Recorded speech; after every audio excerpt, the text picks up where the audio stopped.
ప్రభునందు ప్రియమైన దేవుని బిడ్డలారా, ఆరాధనని ప్రార్థనతో ప్రారంభించుకుందాం. స్తోత్రం తండ్రి, పరిశుద్ధుడైన దేవుడవు, సర్వశక్తిమంతుడైన దేవుడవు, జాలి కలిగిన దేవుడవు, మహోన్నతుడైన దేవుడవు. యేసయ్యా, మీ వందనాలు, స్తోత్రాలు, స్తుతులు చెల్లిస్తున్నాము. మీ పాద సన్నిధికి వచ్చిన మమ్మను జ్ఞాపకం చేసుకొని మీ వాక్యము వెలుగులో మమ్మల్ని నడిపించి బలపరచండి, స్థిరపరచండి. మీ వాక్యం చేత మమ్మను బలపరచమని ప్రార్థన చేస్తున్నాం. ఏ బిడ్డకు ఏ వాక్యం అవసరమో అట్టి పరలోక సంగతులను బయలుపరిచి మీరే మహిమ ఘనత ప్రభావములు పొందమని యేసయ్య పరిశుద్ధ నామమును బట్టి ప్రార్థించి ఓడుకొనుచున్నాము తండ్రి. ఆమేన్. ఇప్పుడు మా మనవరాలు ప్రిన్సీ ఒక పాట పాడి ప్రభుని మహిమపరుస్తారు.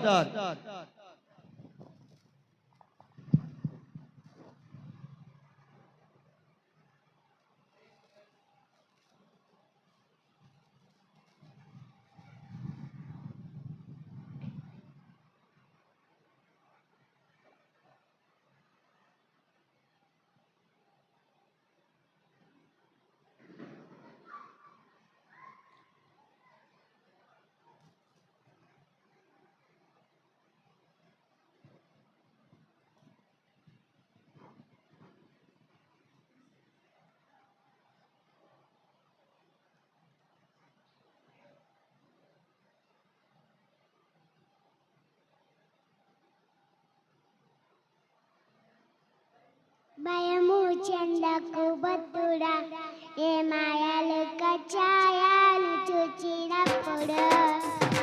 భయము చెందకు భక్తుడా, ఏ మాయలు కచ్చాయాలు చూచినప్పుడు. భయము చెందకు నీవు, దిగులు చెందకు నీవు. భయము చెందకు నీవు, దిగులు చెందకు నీవు. జీవమే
హల్లెలూయా. హల్లెలూయా.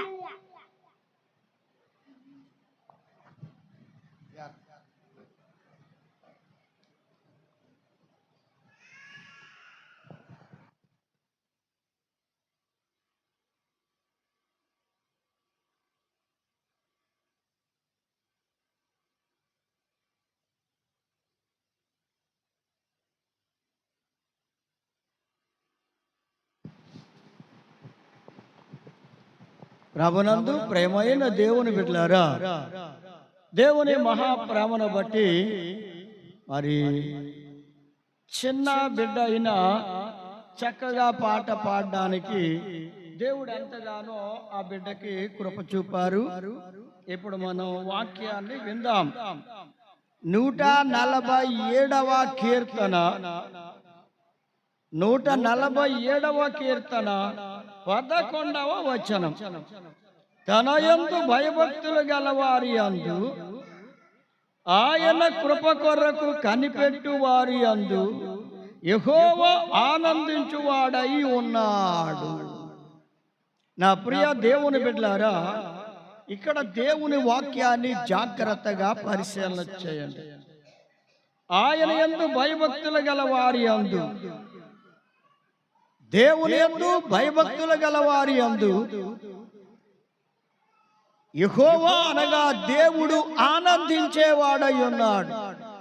అవును ప్రియమైన దేవుని బిడ్డలారా, దేవుని యందు భయభక్తులు కలిగి ఉంటే వారి యందు దేవుడు ఆనందిస్తూ ఉన్నాడు. మరి నీ జీవితంలో ఒక్కసారి ఆలోచించుకో సోదరి సోదరుడా. దేవుని యందు భయభక్తులు కలిగిన వారు దేవుడు వారిని బట్టి ఆనందించడానికి కారణం ఏమిటి అంటే, నా ప్రియ సోదరి సోదరులారా, ఆయన మాట వింటారు. దేవుని యందు భయభక్తులు కలిగిన వారు ఆయన మాట వింటారు. దేవుని యందు భయభక్తులు కలిగిన వారు ఆయన త్రోవలలో నడుస్తారు. చూడండి, మొదటగా ఆయన మాట వింటారు. దేవుని యందు భయభక్తులు కలిగిన వారు ఆయన మాట వింటారు. రెండవది, ఆయన త్రోవలలో నడుస్తారు దేవుని యందు భయభక్తులు కలిగిన వారు. ఇంకా మూడవది, ఆయన యందు విశ్వాసము కలిగిన వారిగా ఉంటారు. నాలుగవది, ఆయనను ప్రేమించే వారుగా ఉంటారు. చూడండి, దేవుని యందు భయభక్తులు కలిగిన వారు వారి యందు దేవుడు ఆనందిస్తున్నాడంటే, మరి దేవుని బిడ్డలారా, ఆయన మాట వినుట వల్లనే. చూడండి, మీ పిల్లలు లేదా ఏ తండ్రి అయినా తన పిల్లలు ఆయన మాట వింటూ ఉంటే, ఆ పిల్లలు ఆయన మాట, తండ్రి మాట వింటూ ఉంటే, ఆ తండ్రి ఎంతగానో ఆ బిడ్డ యందు లేదా ఆ బిడ్డల యందు ఆనందిస్తూ ఉంటాడు. ఒకవేళ ఆ పిల్లలు ఆ తండ్రి మాట వినడం లేదనుకోండి, ఆ బిడ్డల యందు ఆనందించలేడు గాని ఆ బిడ్డలను గూర్చి దుఃఖపడుతూ ఉంటాడు. దేవుని బిడ్డలారా, మాట వినకపోతేనే తండ్రి ఎంత దుఃఖపడుతూ ఉంటే, మరి దేవుడు నిన్ను పుట్టించి పెంచి పెద్దవారినిగా చేసి నిన్ను పోషిస్తూ నీకు కాపుదల కాస్తూ ఆయన రెక్కల క్రిందను దాచిపెడుతూ, కోడి తన రెక్కల క్రింద తన పిల్లలను దాచిపెట్టి కాపాడుతున్నట్లుగా శత్రువు బారి నుండి, గద్ద బారి నుండి ఎలా కాపాడుతూ ఉందో, అంతకంటే ఎక్కువగా దేవుడు నిన్ను కాపాడుతూ ఉన్నాడు. అంతేకాదు, గద్ద తన రెక్కల మీద దాని పిల్లలను మోస్తూ కాపాడుతూ ఉన్నట్లుగా దేవుడు నిన్ను ఆయన భుజముల మీద మోస్తూ నిన్ను కాపాడుతూ ఉన్నాడు. సోదరి సోదరుడా, ఆయన నిన్ను మోస్తూనే ఉన్నాడు, ఈనాటికి నిన్ను మోస్తూనే ఉన్నాడు. అంత గొప్ప కృప కలిగిన దేవుడు, అంతగా దేవుడు నీ ఎడల కనికరం చెప్తూ ఉన్నాడు అంటే నువ్వు ఆయన మాట వింటున్నావా? ఆయన మాట వింటున్నావా? ఆయన మాట వినకుండా ఆయనకి విరోధంగా నడుస్తున్నావా? ఏది ఆయన చెప్తే అది చేస్తున్నావా? ఆయన చెప్పనిది వద్దు అన్నదాన్నే చేస్తూ ఉన్నావా? ఏది దేవుడు వద్దని చెప్పాడో, ఆయన మాట చెప్పాడో నీకు, ఆ మాటను అనుసరించి వద్దన్న దాన్ని మానివేసి చేయమన్న దాన్ని చేస్తూ ఉన్నావా? అలా చేస్తే దేవుడు నీ యందు ఆనందిస్తూనే ఉంటాడు. నీవు దేవుని మాట వింటున్నావు గనుక దేవుడు నీ యందు ఆనందిస్తాడు. ప్రేమానందామని బిడ్డలారా, మరి దేవుని యందు భయభక్తులు కలిగిన వారు ఆయన మాట వింటారు. నీవు ఆయన మాట వింటూ ఉన్నావా, లేకపోతే తిరుగుబాటు చేసేవానిగా ఉన్నావా? ఆయన మాట వింటున్నావా, ఆయన మాటలు వినకుండా తిరుగుబాటు చేస్తూ ఉన్నావా? ఇశ్రాయేలీయులు ఆయన మాటను వినకుండా ఆయన మీద తిరుగుబాటు చేస్తూ వచ్చారు. నా ప్రియ సోదరి సోదరులారా, రక్షింపబడినది మొదలుకొని, దేవుణ్ణి ఎరిగినది మొదలుకొని, దేవుణ్ణి నమ్ముకున్నది మొదలుకొని నీ జీవితంలో ఆయన మాట వింటున్నావా, లేకపోతే ఆయన నమ్ముకున్నది మొదలుకొని ఇంకా తిరుగుబాటు ఆయన మీద చేస్తూనే ఉన్నావా? ఎంతగా ఆయన సహించుకుంటూ ఉన్నాడో. అయ్యా, నీవు ఆయన బిడ్డవని ఆయన నిన్ను గూర్చి ఎంతో సహించుకుంటూ ఆయన నిన్ను ఇంకా కాపాడుతూ ఉంటే ఇంతకాలం అలా ఆయన విసిగిస్తా ఉంటావు, ఇంతకాలం ఆయన దుఃఖపెడతావు, ఎంతకాలం ఏడిపిస్తావు. నా ప్రియ సోదరి సోదరుడా, ఆయన మాట వింటే చాలు, ఆయన మాట వింటే చాలు. ఆయన మాట విని దాని ప్రకారము నడిచిన వానిగా ఉన్నాడు అబ్రహాము గారు.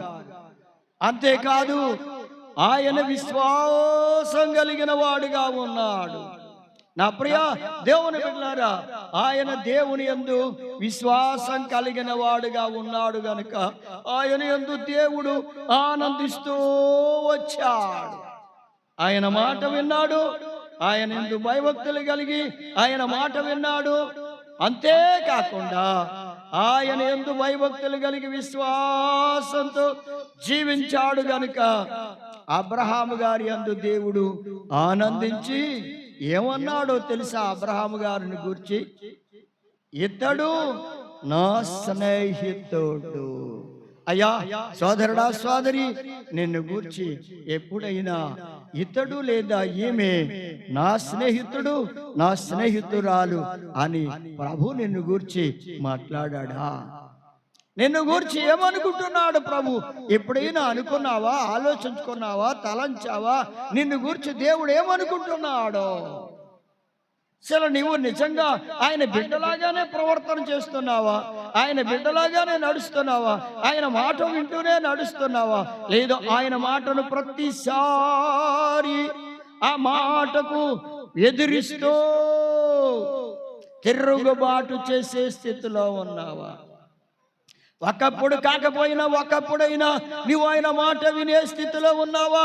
లేకపోతే టోటల్గా ఆయన మాట ఎప్పుడు కూడా వినకుండా తిరుగుబాటు చేస్తూ ఉన్నావు, ఎదిరించే స్థితిలో ఉన్నావు. చూడండి, పిల్లలు తల్లిదండ్రులను ఈ కాలములు ఎక్కువగా ఎదిరించడం అనేది బాగా అలవాటైపోయింది. పిల్లలకు తల్లిదండ్రులు ఏదైనా చెప్తే వాళ్ళ పని చేయడానికి ఇంత బాధపడిపోతూ ఉన్నారు. ఆ కన్న తండ్రి తల్లి ఎంత కష్టపడి వాళ్ళని పెంచుతున్నారు, ఎంత కష్టపడి కనుక్కున్నారు, పోషిస్తున్నారు.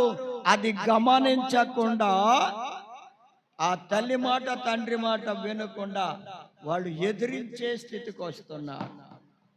దేవుని బిడ్డలారా, ఎప్పుడు కూడా పిల్లలు తండ్రిని తల్లిని ఎదిరిస్తూ ఉంటే ఆ పిల్లల భవిష్యత్తు ప్రశ్నార్థకంగా ఉంటుంది. ఆ పిల్లల భవిష్యత్తు ఆశీర్వాదకరంగా ఉండదు. ఆ పిల్లల భవిష్యత్తు మేలుకరంగా ఉండదు. దేవుని బిడ్డలారా, ఆయన మాట విని, అనగా తండ్రి మాట తల్లి మాట విన్న పిల్లల యొక్క భవిష్యత్తు చాలా గొప్పదిగా ఉంటుంది. అది ఏ విధంగా చూసినా ఆ పిల్లల భవిష్యత్తు అభివృద్ధికరంగాను, ఆశీర్వాదకరంగాను, దీవెనకరంగా ఉంటుంది. చూడండి, తల్లిదండ్రుల మాట విన్న పిల్లలు ఎలా అభివృద్ధి చెందుతూ ఉంటారో మీరు లోకంలోనే చూస్తూ ఉన్నారు. అది గమనిస్తే మీకు అర్థమవుతుంది. కానీ ఈనాడు పిల్లలు టెక్నాలజీ పెరిగిపోయింది అనుకుంటున్నాం, తెలివితేటలు ఎక్కువైపోయాయి అనుకుంటున్నాం.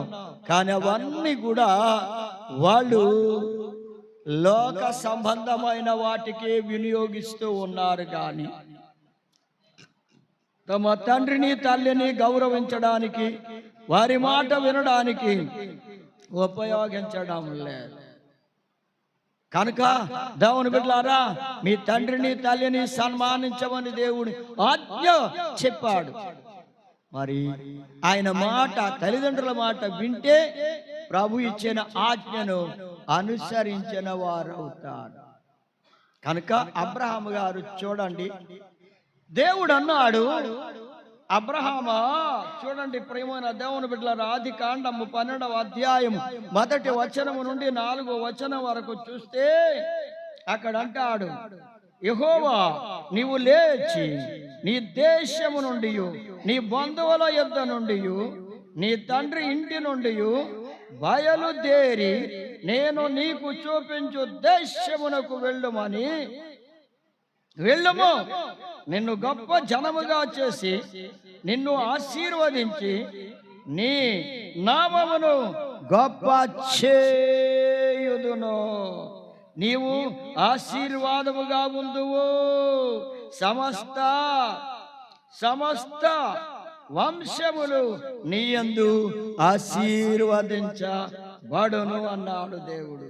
ఇప్పుడు చూడండి, అబ్రహాము గారు యెహోవా తనతో చెప్పిన మాట ప్రకారము అబ్రహాము గారు వెళ్ళాడు.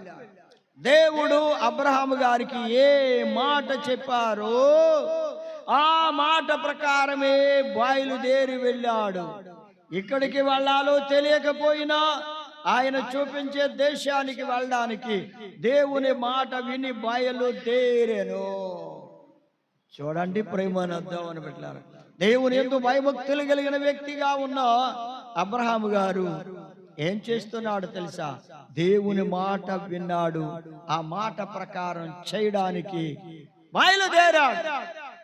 నా ప్రియ సోదరి సోదరులారా, మీరు దేవుని మాట వింటే, ఆయన యందు మీరు భయభక్తులు కలిగి ఉన్నవారైతే ఆయన మాట ప్రకారము చేస్తారు, ఆయన మాట ప్రకారమే నడుస్తారు, ఆయన సన్నిధికి వస్తారు, ఆయన మార్గంలో నడుస్తారు, ఆయన సత్యాన్ని అనుసరిస్తారు, ఆయన కృపలో ఎదుగుతారు. ఆయన మాట వినేవారు నిజముగా ధన్యులవుతారండి. అబ్రహాము గారి జీవితాన్ని దేవుడు అన్నాడు, నీవు ఆశీర్వదించబడతావు, నీ మూలముగా వంశములన్నీ ఆశీర్వదించబడతాయి, నిన్ను బట్టి వంశాలు ఆశీర్వదించబడతాయి. అంటే నీవు దేవుని మాట విన్నావు గనుక నిన్ను బట్టి వంశములన్నిటినీ నేను ఆశీర్వదిస్తానంటున్నాడు దేవుడు. దేవుని బిడ్డలారా, నీవు దేవుని మాట వింటే దేవుడు నిన్ను ఆశీర్వదిస్తాడు. నీవు దేవుని మాట వింటే అనేక మందికి నిన్ను ఆశీర్వాద కారకుడిగా మారుస్తాడు. నీవు అనేక మందికి ఆశీర్వాద కారకురాలుగా ఉన్నావా? లేకపోతే అనేక మంది ఆశీర్వాదం పొందవలసిన వారు పొందకుండా వాళ్ళకి నీవు ఆటంకం కలిగించే అడ్డుబండగా ఉన్నావా? ఒకవేళ నీవే ఆ అడ్డుబండగా ఉన్నావేమో, వాళ్ళు ఆశీర్వదించబడకుండా ఉండడానికి కారణం నీవేనేమో. నీవే అడ్డుబండగా ఉన్నావేమో, నిన్ను బట్టి అనేక మంది ఆశీర్వదించబడడం లేదు. నీవే అడ్డుబండగా ఉన్నావేమో. నీవు దేవుని మాట వింటూ ఉంటే నీవు అనేక మందికి అడ్డుబండగా ఉన్నావు. అనేక మందికి దారిని ఇచ్చే బిడ్డగా, అనేక మందికి దారిని చూపెట్టే బిడ్డగా, అనేక మందిని దారిలోనికి నడిపించే వ్యక్తిగా ఉంటావు. అప్పుడే నీవు ఆశీర్వాదకరంగా ఉంటావు. నీవు ఆశీర్వదించబడిన బిడ్డవు గనుక అనేక మంది ఆశీర్వదించబడడానికి నీవు మార్గం చూపెట్టే బిడ్డగా ఉంటావు. దారి ఏర్పాటు చేసిన వానిగా ఉంటావు. దారిలో అడ్డులు పెట్టావు, దారిలో ఆటంకాలు కలిగించవు. ఎవరిని ఆ దారిలో నడవకుండా నీవు అడ్డుగా ఉండవు. కనుక దేవుని బిడ్డలారా, నీ మాటల వల్ల, నీ క్రియల వల్ల, నీ జీవితం వల్ల నీవు అడ్డుగా ఉన్నావేమో. నీ మాటలు ఎవరికి అడ్డుగా ఉండకూడదు, నీ క్రియలు అడ్డుగా ఉండకూడదు. ఆ మార్గంలో నడవడానికి వచ్చే వారికి అడ్డుగా ఉండకూడదు, అడ్డుబండగా నీవు ఉండకూడదు. అబ్రహాము గారు మాత్రం అనేక జనములకు ఆయన ఆశీర్వాదకరంగా ఉండి, ఆశీర్వదించబడే బిడ్డగా ఉండి, ఆయన మూలంగా జనములు, వంశములన్నీ ఆశీర్వదించబడ్డాయి. కనుక ప్రేమనద్దా ఉన్న బిడ్డలారా, చూడండి, అబ్రహాము గారు దేవుడు చెప్పిన మాట ప్రకారమే చేశాడు. అందుకే ఆయన ఆశీర్వదించబడ్డాడు. ఆయన ఆశీర్వదించబడ్డాడంటే ప్రేమనద్దా ఉన్న బిడ్డలారా. చూడండి, దేవుని యందు భయభక్తులు కలిగిన వారి యందు దేవుడు ఆనందిస్తాను అన్నాడు. ఆయన ఆనందిస్తున్నాడు. అపోస్తల కార్యముల 10వ అధ్యాయములో చూస్తే అక్కడ అంటున్నాడు, కొర్నేలి అనే ఒక భక్తుడు కనబడుతున్నాడు. ఆయన భార్య, పిల్లలు అందరూ కలిసి దేవుని సన్నిధిలో ప్రార్థన చేస్తూ వస్తున్నారు. దేవుని యందు భయభక్తులు కలిగి వారు ప్రార్థన చేస్తూ వస్తున్నారు. దేవుడు వారి యందు ఆనందించాడు. దేవుడు వారి యందు ఆనందించాడు గనుక దేవదూతను వారి మధ్యకు పంపించాడు. దేవుని బిడ్డలారా, దేవుడు నిన్ను చూచి నీవు దేవుని యందు భయభక్తులు కలిగి ఉంటే, దేవుని యందు భయభక్తులు కలిగి ఉంటే దేవుడు నిన్ను బట్టి నీ యందు ఆనందిస్తాడు. బా, ఎంత ఆనందిస్తాడంటే, ఇదిగో నా కుమారుడు లేదా నా కుమార్తె ఏం చేస్తున్నారు? నా యందు భయభక్తులు కలిగి ఉన్నారు. వారు నా మాట వింటున్నారు. వారు ఏమింటున్నారు? నా మాట వింటున్నారు. కనుక నా మాట చొప్పున వాళ్ళు చేస్తున్నారు గనుక ఇక ఇంతకంటే ఆనందం ఏముందండి? అందుకే ఆయన ఆనందిస్తున్నాడు. వాళ్ళను చూచి ఆనందిస్తున్నాడు. వాళ్ళ యందు ఆనందపడిపోతున్నాడు. మన పిల్లలు మన మాట వింటే ఎంత ఆనందపడిపోతామండి. ఓ, నా కుమారుడు నా కుమార్తె నా మాట వింటుందని ఆనందపడిపోతాం. అందరికీ చెప్పేస్తాం. ఏమని? నా పిల్లలు ఎంత మంచివారో, నా మాట వింటారండి. నేను ఏది చెప్తే అదే చేస్తారు నా పిల్లలు. నా మాటను దాటి వెళ్ళరు. నా మాట ప్రకారమే నడుస్తారు నా పిల్లలు. ఎంత ధైర్యంగా తల్లి గాని తండ్రి గాని చెప్తున్నారంటే వాళ్ళ పిల్లలు వాళ్ళ మాట వింటున్నారు గనక చెప్పగలుగుతున్నారు. దేవుని బిడ్డలారా, మరి దేవుడు అందుకే అన్నాడు, దేవుని యందు భయభక్తులు కలిగిన వారు నా మాట వింటున్నారు గనుక వారి యందు నేను ఆనందిస్తాను. వారి యందే దేవుడు ఆనందిస్తాడంటండి. ప్రభు నిన్ను బట్టి ఆనందిస్తున్నాడా? ఒకవేళ నిన్ను బట్టి దుఃఖపడుతున్నాడని ఆయన మాట వినకుండా ఆయనకి విరోధమైన కార్యాలు చేస్తూ ఉంటే, ఆయనకి బాధ కలిగించే పనులు నీవు చేస్తూ ఉంటే, నిన్ను చూచి దేవుడు దుఃఖపడుతూ ఉన్నాడేమో, నిన్ను చూచి దేవుడు బాధపడుతూ ఉన్నాడేమో. అయ్యా, ఏ తండ్రి అయినా సరే తన పిల్లలు మాట వినకపోతే వారిని బట్టి బాధపడుతూ దుఃఖపడుతూ వాళ్ళ ఎదురుగా దుఃఖపడారు. ఆ పిల్లల ఎదురుగా దుఃఖపడరు. చాటుకు వెళ్ళిపోయి అయ్యో నా పిల్లలు నా మాట వినుట లేదని వాళ్ళు చాటుకు వెళ్ళి ఏడుస్తారండి. చాటుకు వెళ్ళి ఏడుస్తారు.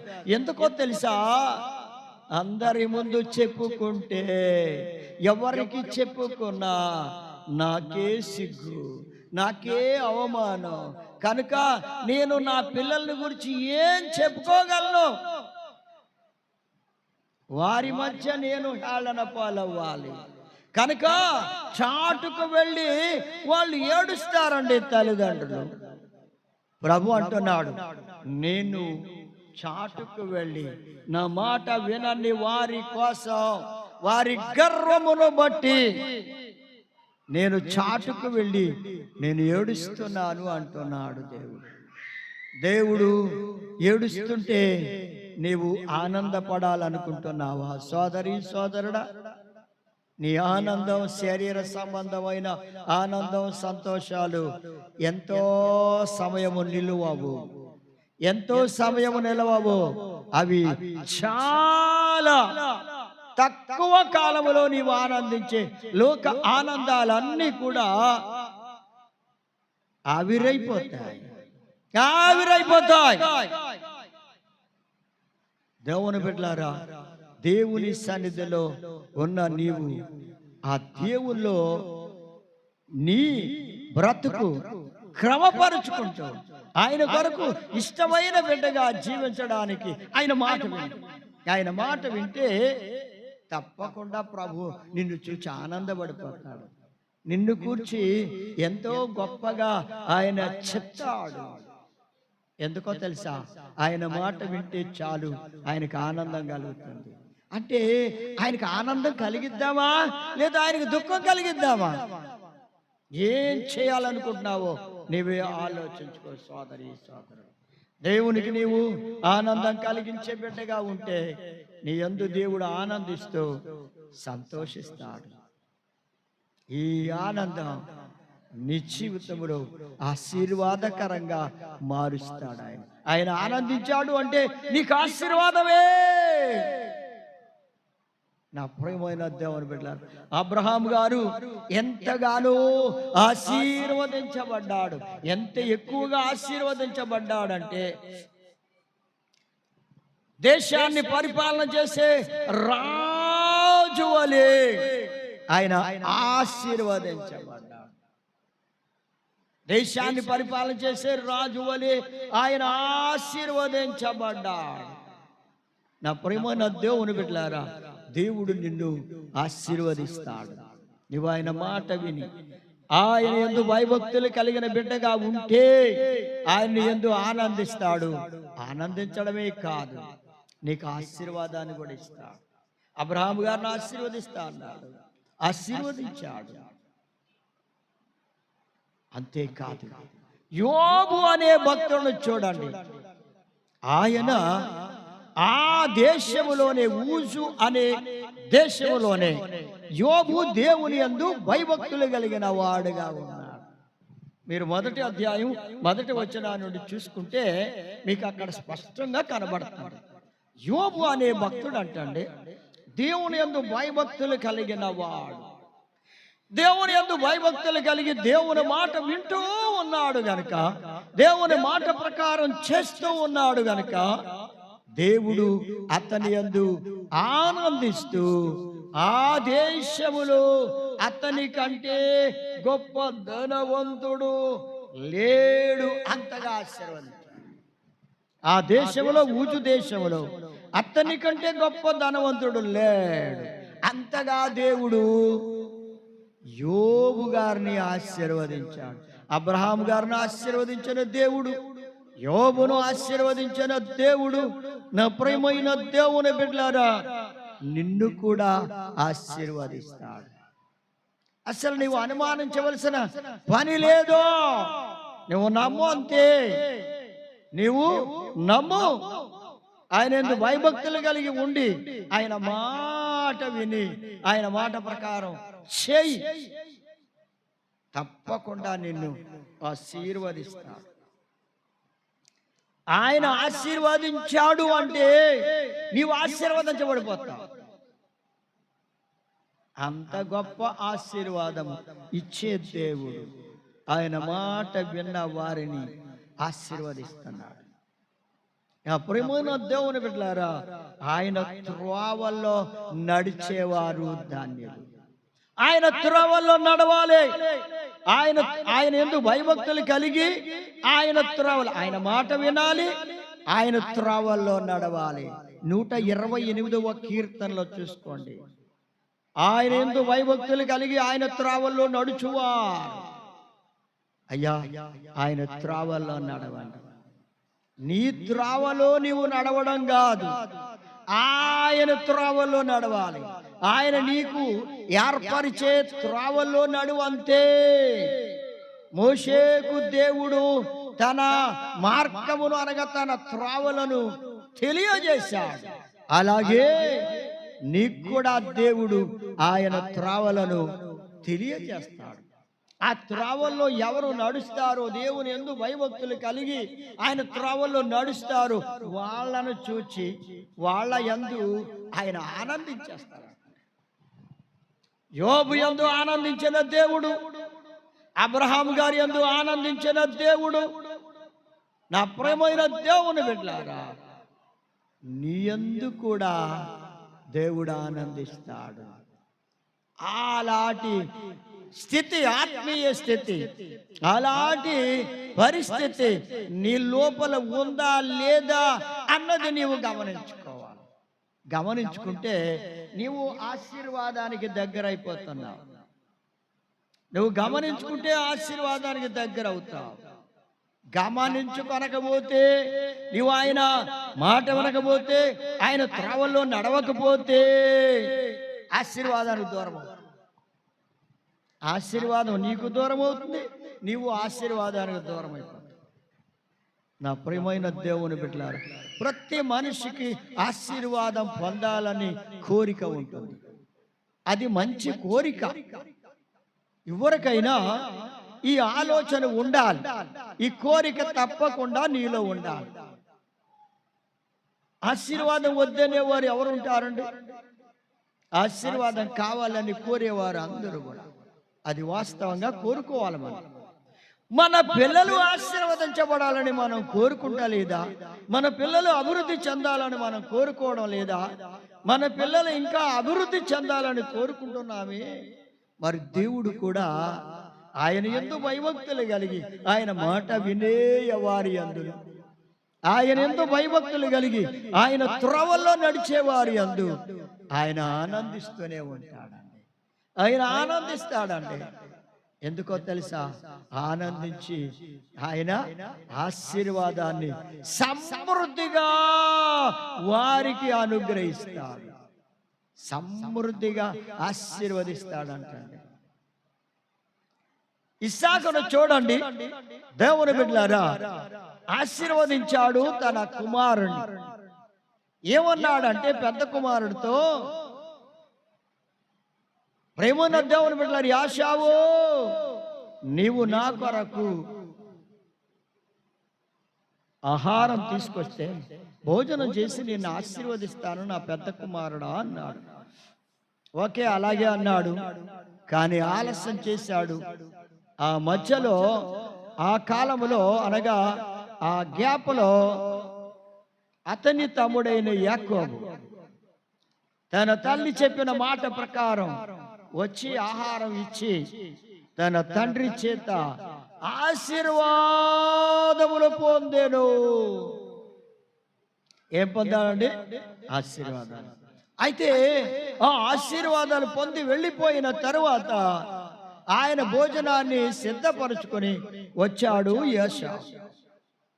అంటున్నాడు, నా తండ్రి, ఇదిగో నీవు లేచి ఈ ఆహారాన్ని భుజించి నీవు చెప్పినట్లుగా నన్ను ఆశీర్వదించు అన్నాడు. ఆయన వణికిపోతూ అంటున్నాడు, నా కుమారుడా, నేను మనఃపూర్వకంగానే పూర్తిగా సమృద్ధిగా నేను నీవు అనుకునే ఆశీర్వదించేశానయ్యా. నేను భోజనం చేశాను, ఆశీర్వదించేశాను. అతడు నిజముగానే ఆశీర్వదించబడిన వాడే. అయితే నాయనా, నీ దగ్గర ఒక్క ఆశీర్వాదం కూడా లేదా అని యాషావు ఏడుస్తూ ఉంటే పెద్ద కుమారుడు అంటున్నాడు, నా దగ్గర ఒక్క ఆశీర్వాదం కూడా లేదు, సమృద్ధిగా ఉన్న ఆశీర్వాదం అంతటిని పూర్తిగా అతనికి ఇచ్చేశాను. ఎంత ప్రేమ కలిగిన తండ్రి చూడండి. నా ప్రియమైన దేవుని బిడ్డలారా, దేవుడు కూడా నీ యందు ప్రేమ కలిగిన వాడై ఆయన నీకు సమృద్ధి అయిన ఆశీర్వాదాన్ని ఇస్తాడంటే, సమృద్ధి అయిన ఆశీర్వాదం ఇస్తాడు ప్రభు. ఇస్సాకు తన కుమారుడికి సమృద్ధి అయిన ఆశీర్వాదం ఇచ్చేయలేదా? దేవుడు ఇంకా గొప్ప ప్రేమతో నీకు సమృద్ధి అయిన ఆశీర్వాదం ఇస్తాడు. దేవుని యందు భయభక్తులు కలిగి ఆయనను ప్రేమించే వారిని ఏం చేస్తాన్నాడో తెలుసా? తప్పిస్తాను అన్నాడు. కీడులో నుండి, శోధనలో నుండి, పాపములో పడకుండా, దోషములో పడకుండా, దుష్టుని చేతిలో పడకుండా వారిని నేను తప్పిస్తాను అన్నాడు. అవును ప్రేమైన దేవుని బిడ్డలారా, దేవుని యందు భయభక్తులు కలిగి నా ప్రేమైన దేవుని బిడ్డలారా, ఆయన ఎవరు ప్రేమిస్తారో వారిని నేను తప్పిస్తాను అన్నాడు. 91 కీర్తనలో 13వ వచనం కానీ అక్కడ స్పష్టంగా చెప్తున్నాడు దేవుడు. ఆ ప్రేమైన దేవుని బిడ్డలారా, దేవుడు ఎంత గొప్ప దేవుడో చూడండి. ప్రేమిస్తే చాలు. ఆయన యందు భయభక్తులు కలిగి ఆయన్ని ప్రేమించే వారిని ఆయన ఏమంటున్నాడో చూడండి, నేను తప్పిస్తానంతే. వాళ్ళకి ఎంత కీడొచ్చినా, శ్రమ వచ్చినా, శోధన వచ్చినా, బాధ వచ్చినా నేను తప్పించేవాడిని అన్నాడు అంతే. ఐగుప్తు దేశంలో ఇప్పుడు మా మనవరాలు పాడిన పాట విన్నారు కదా, ఆ పాటలో ఒక శరణం ఉంది. ఐగుప్తు దేశమందున, ఐగుప్తు దేశమందున ఆ యోసేపు పాపము చేయనందుకు అతనికి శిక్ష జైల్లో పెట్టారు అని పాడింది. నిజంగా ప్రేమను దేవుని బిడ్డలారా, యోసేపు దేవుని యందు భయభక్తులు కలిగి దేవుణ్ణి ప్రేమించేవాడుగా ఉన్నాడు. అందుకే ఆమెను ప్రేమించాలి. దేవునికి స్తోత్రం. ఎంత గొప్ప దేవుని ప్రేమను కలిగిన బిడ్డగా ఉన్నాడు. యవ్వన కాలములో దేవుని యందు ప్రేమ కలిగిన వాడుగా ఉన్నాడు. దేవుని యందు భయభక్తులు కలిగిన వాడుగా ఆ దేశమంతటిలో, ఐగుప్తు దేశంలో యోసేపు ఒక్కడే ఉన్నాడు. యోసేపు ఒక్కడే ఉన్నాడండి. అయినా సరే భయపడలేదు. ఆయన దేవుణ్ణి ప్రేమిస్తూనే వచ్చాడు. ఈమెను ప్రేమించలేదా? ఆమె అంది, నన్ను నువ్వు ప్రేమిస్తే చాలంది. నేను నిన్ను ప్రేమించను, నేను దేవుణ్ణి ప్రేమించిన వాడిని. అలా అయితే నీకు శ్రమలే, కష్టాలే, నీవు నశించిపోతావు అని చెప్పింది. నువ్వెంత భయపెట్టినా నేను మాత్రం శ్రమన్న అనుభవిస్తాను గాని నేను నీతో పాపము చేయను. నేను దేవుణ్ణి ప్రేమించాను, నిన్ను ప్రేమించాను. ఎంత ధీమాగా చెప్పాడో చూడండి. చివరికి కష్టాల పాలు చేసింది ఆమె, పాపము చేయనందుకో. అయినా సరే యేసేపు దేవుని యందు భయభక్తులు కలిగి దేవుణ్ణి ప్రేమిస్తానే ఉన్నాడు. ఆ చెరసాల్లో ఉన్నా గాని దేవుణ్ణి ప్రేమించడం మానలేదు. మరి దేవుడు ఏమన్నాడు? నన్ను ప్రేమించే వారిని నేను తప్పిస్తాను. ఎంత గొప్ప దేవుడు అండి! తప్పించేశాడండి. దేవునికి స్తోత్రం. అది కొద్ది కాలమే ఆ శ్రమ, ఆ శోధన. కొంతకాలమే ఆ శోధన, బాధలు, కష్టాలు, నష్టాలు, శ్రమలు ఆ చెరసాల్లో అనుభవించిన యోసేపును రాజుగారి విడిపించి ఆ దేశానికి అతన్ని అధికారిగా చేశాడు. అంటే దేవుడు యోసేపును ఎలా తప్పించాడో చూడండి. చెరసాల్లోంచి జీవిత కాలము చెరసాల్లో మగ్గిపోవలసిందే యోసేపు. అలాంటి భయంకరమైన కష్టం, భయంకరమైన శ్రమ, భయంకరమైన శోధన అయినా దేవుడు ఆయన యందు భయభక్తులు కలిగి ఆయన ప్రేమిస్తూ ఉన్నా యోసేపును దేవుడు తప్పించాడు. చెరసాల్లోంచి తప్పించాడు. రాజుగారి ద్వారానే తప్పించాడు. రాజుగారి దగ్గర ఆ దేశం అంతటికి ఒక గొప్ప అధికారినిగా చేయించాడు. ఎలా తప్పించాడో చూడండి నా ప్రేమను దేవుని బిడ్డలారా. అందుకే మీరు దేవుని యందు భయభక్తులు కలిగి ఆయన్ని ప్రేమించండి. ఎలాంటి కష్టాల నుంచి అయినా, ఎలాంటి శ్రమ నుండైనా, ఎలాంటి శోధన నుండైనా నిన్ను దేవుడు తప్పిస్తాడు.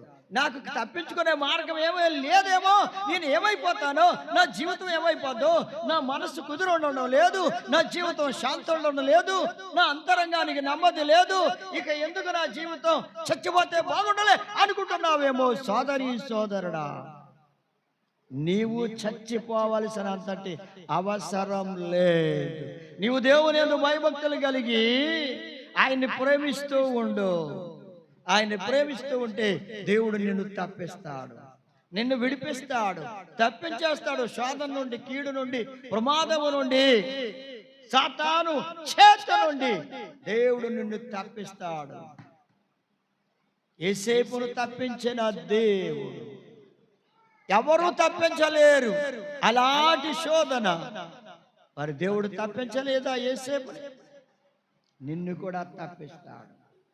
ఈ కార్యం జరగదు, ఎవరి వల్ల కాదు. దాసుడైపోయినా, బానిసైపోయినా, పాపానికి బానిసైన వ్యక్తి మారడు అని నీవు అనుకుంటున్నావేమో సోదరి సోదరుడు. పాపానికి బానిసైపోయిన వ్యక్తి, పాపానికి బానిసడైపోయిన మనుష్యుడు ఇక మారడు అని నీవు బాధపడవద్దు. దేవుడు సమయం వచ్చినప్పుడు అలాంటి వ్యక్తిని కూడా మారుస్తాడు. నీవు మాత్రం దేవుని యందు భయభక్తులు కలిగి ఆయన ప్రేమిస్తూ ఉండు, ఆయన మారుస్తాడు. అలాంటి వారిని మారుస్తాడు. అది నీలోనే ఉంది. నీవు దేవుని యందు భయభక్తులు కలిగి నీవు ఆయన్ని ప్రేమిస్తూ ఉంటే తప్పకుండా వాళ్ళని మారుస్తాడు. అలాంటి వారిని మారుస్తాడు దేవుడు. గొప్ప దేవుడు అండి. ఆ ప్రేమ గలన దేవుని మాట వినకుండా, ఆయనను మాట వినకుండా, ఆయనందు భయభక్తులు కలిగి ఆయన మాట వినకుండా నడిచే స్థితిలో ఉన్న వారిని కూడా ఆయన తప్పక విడిపిస్తాడు. ఏదో ఒక రోజు ఆయన యందు భయభక్తులు కలిగి, ఆయన యందు భయభక్తులు కలిగి ఆయనను ప్రేమించే వారిని తప్పిస్తాడండి. నా ప్రియ సోదరి సోదరు, ఆయన యందు భయభక్తులు కలిగిన వారిని దేవుడు ఆశీర్వదిస్తున్నాడు. నా ప్రియ సోదరి సోదరులారా, నీవు దేవుని యందు భయభక్తులు కలిగి ఆయన త్రోవలో నడిస్తే నిన్ను ఆశీర్వదిస్తాడు. ఆయన త్రోవలో నడవాలి, ఆయన నిన్ను ఆశీర్వదిస్తాడు. అందుకే ఆయన నీ యందు ఆనందించి నిన్ను ఆశీర్వదిస్తాడు. అందుకే ప్రేమైన దేవుని బిడ్డలారా, ఇక చూడండి నా ప్రేమైన దేవుని బిడ్డలారా, ఇంకా మీరు రెండవ మాట మనం విందాం. రెండవ మాట ఏమని ఉంది అంటే, ఆయన కృప కొరకు కనిపెట్టు వారి యందు యెహోవా ఆనందించేవాడై ఉన్నాడు. ఆయన కృప కొరకు కనిపెట్టే వారి యందు ఆయన ఆనందిస్తున్నాడు. రెండవ మాట, ఆయన యందు భయభక్తులు కలిగిన వారి యందు ఆయన ఆనందిస్తున్నాడు. ఆయన యందు భయభక్తులు కలిగి ఆయన కృప కొరకు కనిపెట్టే వారి యందు ఆయన ఆనందించేవాడై ఉన్నాడు. కృప కొరకు కనిపెట్టే వారి యందు ఆనందిస్తాడు.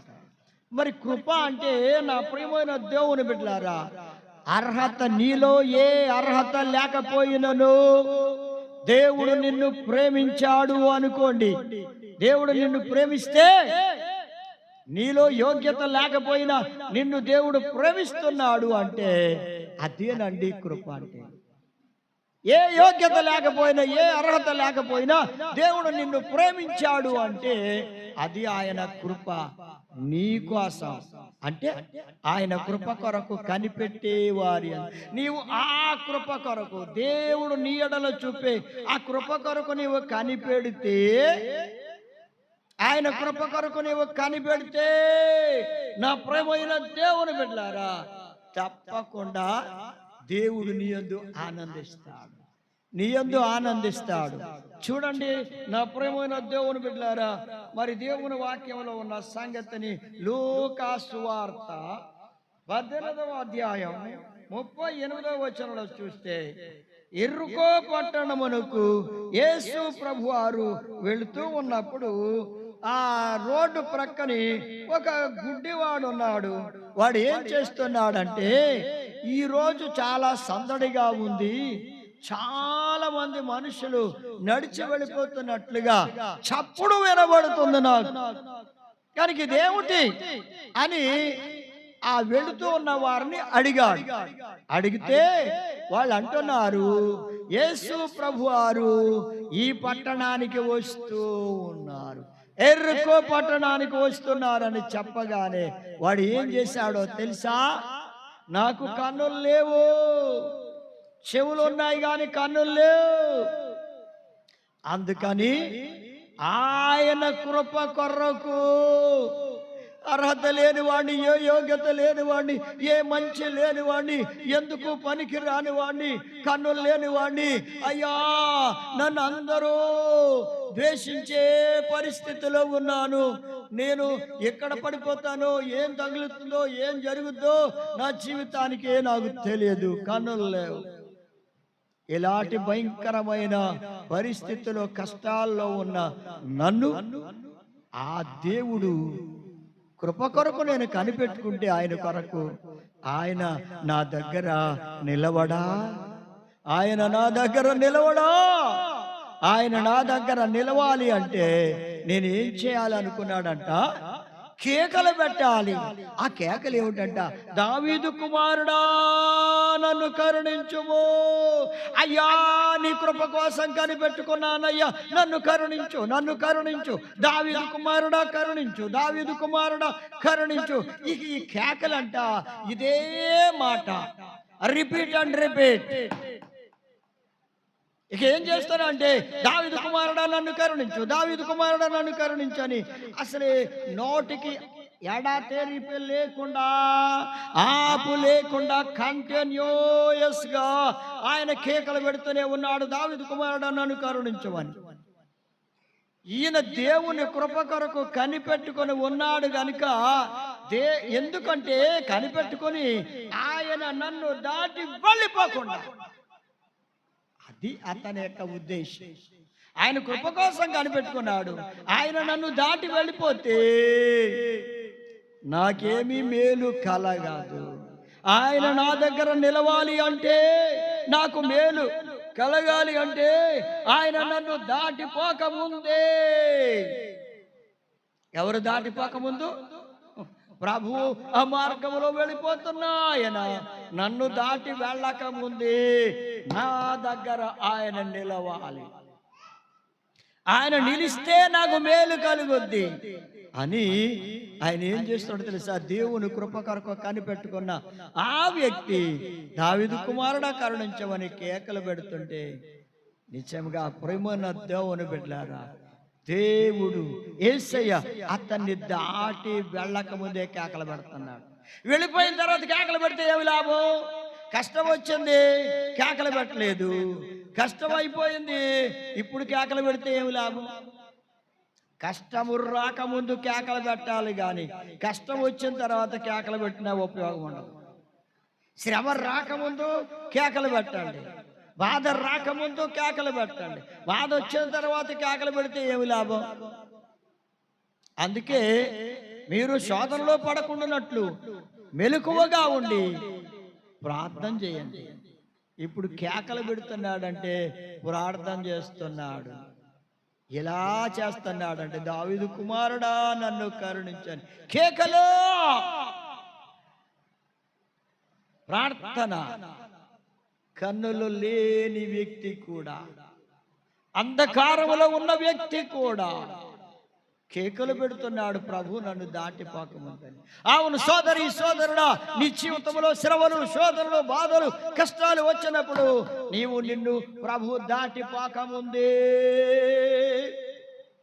ఆయన నిన్ను దాటిపోకముందే నిన్ను కరుణించాలని, నీ ఎడల జాలిపడాలని, నీ ఎడల కనికరం చూపాలని నీవు మెలకువగొండి కేకలు పెట్టి ఆయన కృప కోసం కనిపెట్టు. ప్రార్థన చేయి, ప్రార్థన చేయి ప్రేమన దేవుని బిడ్డలారా. అందుకే ఈ ఉపవాస ప్రార్థనలైనా, లేకపోతే మామూలు ప్రార్థనలైనా, ఎలాంటి ప్రార్థనలైనా, విజ్ఞాపనలైనా, కన్నీళ్లతో రోదనంతో చేసే ప్రార్థనలైనా ఎందుకు చేస్తున్నారు ప్రేమన దేవుని బిడ్డలారా?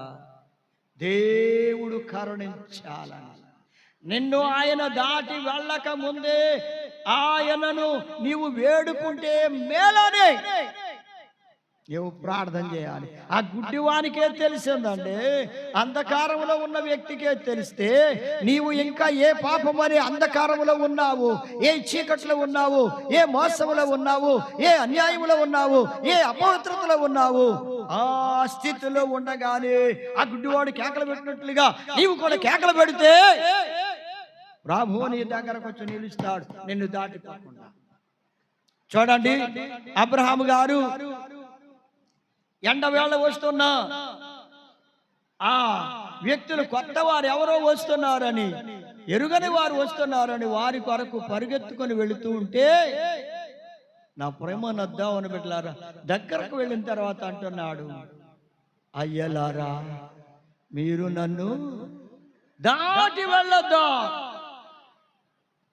మీరు నన్ను దాటి వెళ్ళొద్దు అన్నాడు. దగ్గరకు వచ్చిన తరువాత ఆ ప్రభుతో అంటున్నాడు, మీరు నన్ను దాటి వెళ్ళొద్దు ఇప్పుడు. అవును ప్రేమనద్దామని బిడ్డలారా, కరుణించే దేవుడు గనుక ఆయన కృప కొరకు నువ్వు కనిపెట్టుకుంటే చాలు. ఆయన కృప గొప్పది, నీ ప్రాణం కంటే గొప్పది, నీ జీవితం కంటే గొప్పది ఆయన కృప.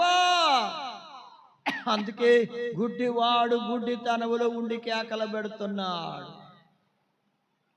ఆయన తన్ను దాటి వెళ్ళక ముందు కేకలు పెడుతూ ఉంటే, నా ప్రేమైన దేవుని బిడ్డలారా, కరుణించమని దావీదు కుమారుడా నన్ను కరుణించమని కేకలు పెడితే దేవుడు నీ కరుణించాడు. ఆయన కృప కొరకు కనిపెట్టుకున్న వారిని కరుణిస్తాడు. చూడండి, యెషయా గ్రంథం 30 అధ్యాయం 18వ వచనంలో చూస్తే, ఆయన కరుణింపవలనని ఆయన ఏం చేశాడంట? నిలువబడి ఉన్నాడు. ఏం చేశాడంట? ఆయన నిన్ను కరుణింపవలెనని, ఆయన నిన్ను కరుణింపవలెనని నీ యొద్ద నిలువబడి ఉన్నాడు. ఇదిగో చూడండి, ప్రభు ఈ మాటలు విన్నాడు, ఈ కేకలు విన్నాడు, ఈ ప్రార్థన విన్నాడు, నీ ప్రార్థన కూడా వింటాడు. ఎన్నే విడిచిపెట్టాడో అడుగు ప్రభుని, అద్భుతమైన కార్యం, ఆశ్చర్యమైన కార్యం చేస్తాడు. ప్రభు అంట కరుణించడం కోసం ఆయనేమో కరుణించమనే కేకలు పెట్టాడు. ప్రభు కూడా అతన్ని కరుణించడానికి అక్కడికే వచ్చి నిలబడిపోయాడు. దేవునికి స్తోత్రం. అబ్బా, గుడ్డివాని కేకలు యేసు ప్రభు వారి చెవుల్లో పడగానే ఆయనను అక్కడ నిలవబెట్టేశాయి, గుడ్డివాని దగ్గర నిలవబెట్టేశాయి, ప్రభు నిలవబెట్టేశాయి. కొర్నేలి ప్రార్థన దేవుని సముఖానికి వెళ్ళడం వల్ల దేవదూతే అతని దగ్గరికి వచ్చేసింది. దేవదూతని కిందకి దిగి వచ్చేలా చేసింది అతని ప్రార్థన. ఈ గుడ్డివాని కేకలు ప్రేమైన దేవుని బిడ్డలారా, ప్రభువు అక్కడ అతన్ని కరుణించడానికి నిలబడిపోయాడు. సోదరుడా సోదరి, ప్రభు నీ దగ్గరే నిలుస్తాడు. నిన్ను శోధన నుంచి తప్పించడానికి, కీడులో నుంచి తప్పించడానికి, బాధలోంచి, శ్రమలో నుంచి, కష్టములో నుంచి నిన్ను తప్పించడానికి ఆయన నీ దగ్గర నిలవబడ్డాడు. నిలవబడి ఏమన్నాడు తెలుసా? ఆ గుడ్డివాడు నా దగ్గర పిలవండి. వాళ్ళందరూ ఊరుకని కేకలు పెట్టారంటే అంతకుముందు. అంతకి ఇంకా ఎక్కువ కేకలు పెట్టి అతను కేకలు పెడుతూనే ఉన్నాడు, మానలే. ఇప్పుడు ప్రభు అంటున్నాడు, అతను నా దగ్గర పిలవండి, తీసుకురండి. అతడు వచ్చిన తర్వాత అంటున్నాడు, నీకేం కావాలి? అసలు నీకేం కావాలి? అయ్యా, నాకు కన్నులు కావాలండి అయ్యా, నాకు దృష్టి కావాలయ్యా. ఓకే, అతను కోరుకున్నది మంచి కోరిక. డబ్బులు కావాలని, ఆస్తి కావాలని, అంతస్తులు కావాలని, ఆరోగ్యం కావాలని, ఏదో కావాలని అతను కోరలేదు. గాని నాకు కన్నులు కావాలయ్యా, దృష్టి కావాలి. వెంటనే ప్రభు అతన్ని ముట్టి అతని కన్నులను స్వస్థపరిచాడు. మంచి దృష్టి వచ్చేసింది. మొదటగా ప్రభును చూచాడు వాడు. దేవుని బిడ్డలారా, నీ జీవితం తెరవబడితే, నీ కన్నులు తెరవబడితే, నీ ఆత్మ నేత్రాలు తెరవబడితే నీవు ప్రభువును చూస్తావు. ఆ గుడ్డివాడు యేసు ప్రభువును చూచినట్లుగా నీ ఆత్మ నేత్రాలు తెరవబడితే నీవు కూడా యేసును చూస్తావు. జరగదనుకున్న కార్యాలు జరిగిస్తాడు. మారడనుకున్న వ్యక్తి మారతాడు. తప్పక దేవుడు కార్యం చేస్తాడు. అందుకే మనం నేర్చుకున్న భాగములు మొదటిది, దేవుని యందు భయభక్తులు కలిగిన వారి యందు దేవుడు ఆనందిస్తాడు. అందుకే అందులో దేవుని యందు భయభక్తులు కలిగి ఆయన మాట వింటే ఆ వారి యందు దేవుడు ఆనందిస్తా అన్నాడు. ఆయన త్రోవల్లో నడిస్తే, ఆయన భయభక్తులు కలిగి ఆయన త్రోవల్లో నడిస్తే ఆశీర్వదిస్తా అన్నాడు. అంతేకాదు నా ప్రియమైన దేవుని బిడ్డలారా, ఆయన యందు భయభక్తులు కలిగి, ఆయన భయభక్తులు కలిగిన వారి జీవితములో ఆయన్ని ప్రేమిస్తే, ఆయన భయభక్తులు కలిగి ఆయన ప్రేమిస్తే ఆయన తప్పిస్తానన్నాడు. ఏం చేస్తాడు? శోధన, కీడు, ప్రమాదముల నుండి తప్పిస్తా అన్నాడు. ఎంత గొప్ప దేవుడు! రెండవది, ఆయన కృప కొరకు కనిపెట్టుకున్న వారి యందు కూడా ఆనందిస్తా అన్నాడు. ఎదుగో గుడ్డివాడు ఆయన కృప కొరకు కనిపెట్టుకున్నాడు. అతని యందు దేవుడు ఆనందించి, అయ్యో ఎంతో కాలంగా గుడ్డితనంలో ఉండిపోయిన ఇతని యందు దేవుడంట ఆనందించాడంట. ఇతనికి ఉన్న మంచి నా యందు భయభక్తులు కలిగి నా కొరకు కేకలు పెడుతున్నాడు గనుక, నా కృప కొరకు కనిపెడుతున్నాడు గనుక ఎవరి వల్ల కాదు, ఎవరు చేయలేరని అతనికి తెలిసిపోయింది. అందుకే నా కృప కొరకు కనిపెట్టుకున్నాడు. అతనికి నేను కార్యం చేయాలని ఆయన నిలిచిపోయాడు. అతనికి దృష్టినిచ్చాడు. నా ప్రేమైన దేవుని బిడ్డలారా, నీ మనోనేత్రాల్ని కూడా తెరిచి ఆత్మనేత్రాల్ని ఆయన బిడ్డగా చేసుకుంటాడు. నీవు ఆయన్ని చూస్తావు, నీ యందు దేవుడు ఆనందిస్తాడు. యెహోవా యందు భయభక్తులు కలిగి, ఆయన యందు భయభక్తులు కలిగిన వారి యందు, ఆయన కృప కొరకు కనిపెట్టే వారి యందు దేవుడు ఆనందించేవాడు. ఆయన మరి ప్రభుని యందు ఆనందిస్తున్నాడా, లేకపోతే ఆయన దుఃఖపడుతున్నాడా? నీ యందు నిన్ను చూచి అది నీవు గమనించి నీ జీవితాన్ని సరి చేసుకుని దేవుని బిడ్డగా జీవించడానికి దేవుడు తన కృప మీకు అనుగ్రహించును గాక. ఆమేన్. ప్రార్థన చేద్దాం. ప్రియమైన దేవుని బిడ్డ, స్తోత్రము నాయన. పరిశుద్ధుడైన దేవుడు, మీ దివ్యమైన వాక్యము నాయన మాకు అనుగ్రహించారు. నీ బిడ్డలు విన్నారు. వారి జీవితాల్లో మీ కృపను అనుగ్రహించి మీ యందు భయభక్తులు కలిగి నాయన మీ కృప కొరకు కనిపెట్టుకునే వారి యందు మీరు ఆనందిస్తారు నాయన. దేవా, మీరు ఆనందించేవారిగా మా జీవితాన్ని సిద్ధం చేయండి ప్రభువా. అయ్యా, మా యందు మీరు దుఃఖపడితే మాకేమి లాభం అయ్యా? కరుణించు నాయనా. మీరు మా యందు ఆనందించే బిడ్డలుగా జీవించడానికి ప్రతి బిడ్డను సిద్ధం చేసి మహిమ పొందమని యేసయ్య నామాన్ని బట్టి ప్రార్థించి వేడుకొనుచున్నాను తండ్రి. ఆమేన్. మన తండ్రి అయిన దేవుని ప్రేమ, ప్రభు అయిన యేసుక్రీస్తు వారి కృప, పరిశుద్ధాత్మ అన్యోన్య సహవాస బిడ్డలందరికీ సదాకాలం తోడై నడిపించండి. ఆమేన్. Praise the lord.